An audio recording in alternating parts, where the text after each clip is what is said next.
கோலி talk Kollywood news. Kangana Ranaut நடிச்ச வேஷத்துல நடிக்க விரும்பும் சமந்தா எதையுமே பளிச்சுன்னு பேசக்கூடியவங்க. ஒருவரோட நடிப்பு பிடிச்சிட்டுதுன்னா வஞ்சனையே இல்லாம புகழ்ந்து தள்ளிடுவாங்க. அதே மாதிரி பிடிக்கலன்னா தன்னோட கருத்தை துணிச்சலா பதிவு செஞ்சிடுவாங்க. அப்படிப்பட்ட சமந்தா பாலிவுட் நடிகை வித்யா பாலனோட நடிப்பை சமீப காலமா புகழ்ந்துட்டு வர்றவங்க.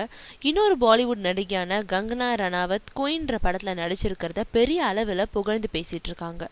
அதோட இந்த குயின் படத்தை யாராவது தெலுங்குல ரீமேக் செஞ்சா கங்கனா நடிச்ச வேஷத்துல நான் நடிக்க தயாரா இருக்கேன், அப்படி ஒரு வாய்ப்பை ஏற்படுத்தி கொடுக்கும் பட்சத்துல கணிசமான அளவு சம்பளத்தை கூட குறைச்சிப்பேன்னு வெளிப்படையா அறிவிச்சிருக்காங்க சமந்தா.